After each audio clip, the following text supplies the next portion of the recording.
আসসালামু আলাইকুম।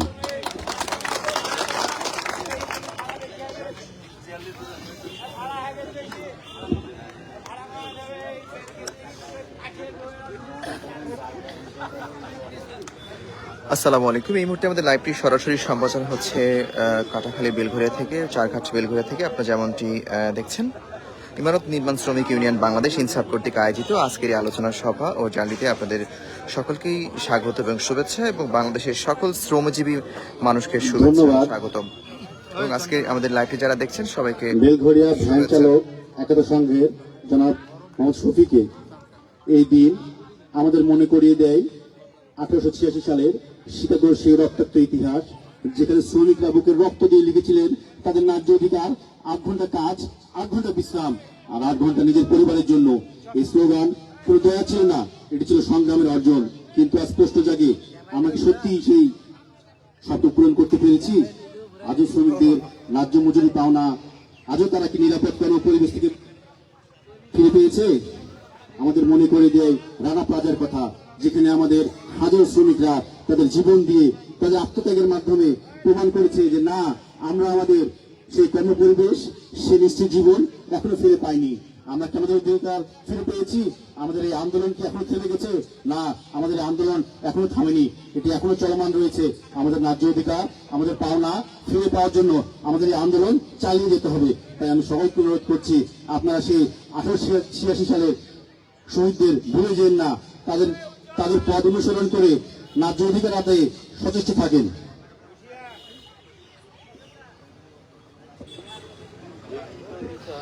একটি দেশের অর্থনীতি চাকা সচল রাখে দেশের শ্রমিক। শ্রমিক তার শ্রম দিয়ে তৈরি করে উৎপাদনশীলতা অব্যাহত রাখে সেই সচল রাষ্ট্রের অর্থনৈতিক চাকা। বাংলাদেশে অনেক শিল্প কারখানা রয়েছে যেগুলো বিভিন্ন কারণে বন্ধ রয়েছে। রাজশাহীতে, কাটাখালীতে 2টি বড় বড় শিল্প কারখানা রয়েছে, সুগার মিল ও জুট মিল। কিন্তু অত্যন্ত দুঃখের বিষয়, এই শিল্প কারখানাগুলো বর্তমানে অচল ও বন্ধ অবস্থায় রয়েছে। এই শিল্প কারখানাগুলো সঠিকভাবে পরিচালনা করা সম্ভব হতো, তাহলে এই অঞ্চলের কৃষকদের যেমন সমৃদ্ধশালী করা সম্ভব হতো, অপরদিকে এই কারখানাগুলো হাজারো শ্রমিকের কর্মসংস্থান হতো। রাজশাহী বেকারত্ব বাড়ছে, রাজশাহী শিক্ষা নগরী হলেও অপরদিকে একটা বেকারত্ব নগরী হয়ে গেছে। বাংলাদেশে আমদানি নির্ভরশীলতা কমাতে শিল্প কারখানাগুলো চালু রাখা খুবই প্রয়োজন।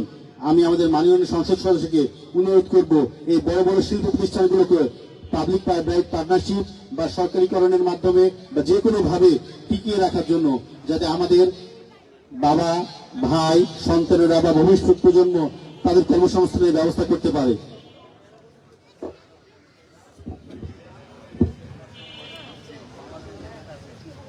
আমি এ পর্যায়ে আমাদের প্রধান বক্তা জনাব মোহাম্মদ মাসুদুর রহমান স্বজন, আহ্বায়ক, রাজশাহী জেলা যুব দলকে অনুরোধ করছি তার বক্তব্য প্রদানের জন্য। আসসালামু আলাইকুম। এই মুহূর্তে আমাদের লাইভটি সরাসরি সম্প্রচার হচ্ছে ইমারত নির্মাণ শ্রমিক ইউনিয়ন বাংলাদেশ ইনসাফ কাটাখালী শাখা রাজশাহী থেকে। আপনারা যেমনটি দেখছেন, এই মুহূর্তে সকলকেই শুভেচ্ছা। সকল মেহনতি শ্রমিক মজদুর জনাব এমপি আবু সাইদ চাঁদের পক্ষ থেকে শুভেচ্ছা জানাচ্ছি। বিসমিল্লাহির রহমানির রহিম। আজকে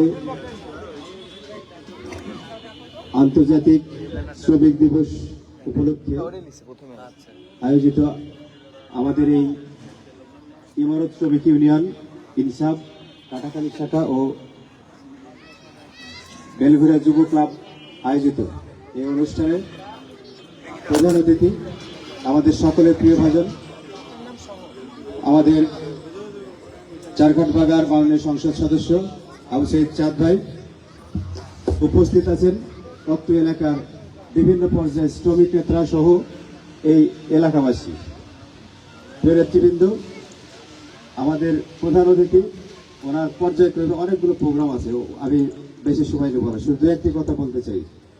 আপনারা জানেন এই মে দিবস আন্তর্জাতিকভাবে স্বীকৃত একটি দিবস, কিন্তু কিভাবে আসছে সেটাও আমরা জানি যে শিকাগোতে 1886 সালে 1 মে শ্রমিকরা একটা তাদের ন্যায্য অধিকার আদায়ের জন্য 8 ঘন্টা কর্ম দিবস এইটাকে বাস্তবায়নের জন্য আন্দোলন শুরু করে। সেই আন্দোলনের পর্যায়ক্রমিক যে কর্মসূচি ছিল 4 মে শিকাগোতে, যুক্তরাষ্ট্রের শিকাগোতে এই শ্রমিকদের উপরে বোমা বিস্ফোরণ হয় এবং সেখানে পুলিশের গুলিতে অসংখ্য শ্রমিকরা নিহত হন। এরপরে এই দিবসটিকে আন্তর্জাতিক দিবস হিসেবে স্বীকৃতি দেওয়ার জন্য এবং এই 8 ঘন্টা শ্রম এর বাইরে বিশ্রাম এবং পরিবারকে সময় দেওয়ার জন্য যে ন্যায্য অধিকার আদায়ের যে আন্দোলন, তারই ফলপ্রসূতে 1889 সালে এই স্বীকৃতি পায় যে সারা বিশ্বে আন্তর্জাতিকভাবে একটি শ্রমিক দিবস 1 মে উদযাপিত হবে। তারই ধারাবাহিকতায় শ্রমিকরা এই দিনটিকে স্মরণ করে, কিন্তু আমাদের যে আন্দোলন ছিল 8 ঘন্টা কর্মদিবস, তার সাথে কিন্তু বর্তমান প্রেক্ষাপটে অনেক দাবি দেওয়া তৈরি হয়ে গেছে। যেমন শ্রমিকরা কাজ করে, তাদের সুষ্ঠু কাজের পরিবেশ নাই, তাদের নিরাপত্তা নাই, তাদের সুচিকিৎসার ব্যবস্থা নাই, তাদেরকে সরকারিভাবে একজন পঙ্গুত্ব বরণ করলে, একজন শ্রমিক কাজ করতে গিয়ে পঙ্গুত্ব বরণ করলে তাদের যে চিকিৎসার ব্যবস্থা করা দরকার, তাদেরকে তাদের পরিবারের পাশে দাঁড়ানো দরকার, এই বিষয়গুলো কিন্তু এখনো ন্যায্য অধিকার ভাবে তারা পায়নি। সুতরাং শ্রমিকদের আন্দোলন শুধু শ্রমিকরাই না, আমরা মানবিক দিক থেকে আমরা সকলেই যদি নিজ নিজ জায়গা থেকে চিন্তা করি, আমরা কিন্তু সকলেই শ্রমজীবী, প্রত্যেকটা মানুষ পরিশ্রম করি, আমরা সবাই শ্রমজীবী। সুতরাং আমাদের সকলের এই দাবি দেওয়া, শ্রমিকদের দাবি দেওয়া এক হয়ে, কারণ আজকে শ্রমিকদের শ্রম ঘামেই কিন্তু আমরা একটা সুন্দর সমাজ করতে পারি। আজকে যদি পরিবেশের ভারসাম্য রক্ষা করতে হয়, একটা সুন্দর বাংলাদেশ করতে হয়, তাহলে কিন্তু শ্রমিকদেরকে তাদের কার্যকে, তাদের যে কার্যক্রম, তাদের সে মর্যাদাকে সম্মানিত করলেই কিন্তু সেটা সম্ভব। আমি আজকের অনুষ্ঠানের প্রধান অতিথি আমাদের এলাকার সংসদ সদস্যকে বিনীত অনুরোধ জানাবো, যেহেতু তার সংসদে কথা বলার সুযোগ আছে। আমাদের রাজশাহী, ওই যে আমার ভাই বলে গেলেন যে এখন বেকারের শিক্ষা নগরী থেকে এখন বেকার নগরী হয়ে গেছে, আসলে এটাই বাস্তবতা।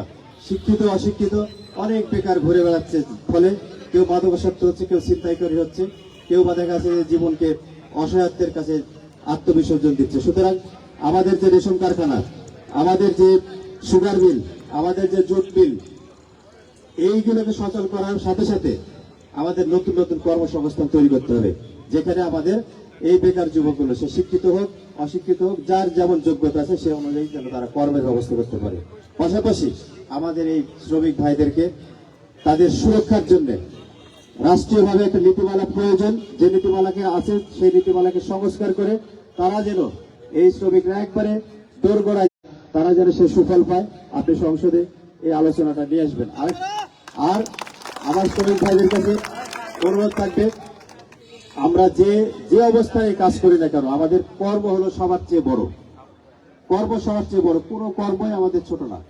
আমার এখানে এক ভাই বসে আছে, আমি যতটুকু জানি এই এলাকাতে দরকার হলে পরিবেশ তৈরি করে তারপরে কাজ করবেন। আমি কথা বাড়াচ্ছি না, সকলকে আবার ধন্যবাদ জানাই। আপনারা যে অবস্থানে থাকেন নিরাপদ থাকেন, সুস্থ থাকেন। একটি বাংলাদেশ, সুন্দর বাংলাদেশ, যে বাংলাদেশের সম্ভাবনা, যে বাংলাদেশের স্বপ্ন দেখিয়েছেন আমাদের প্রধানমন্ত্রী দেশটা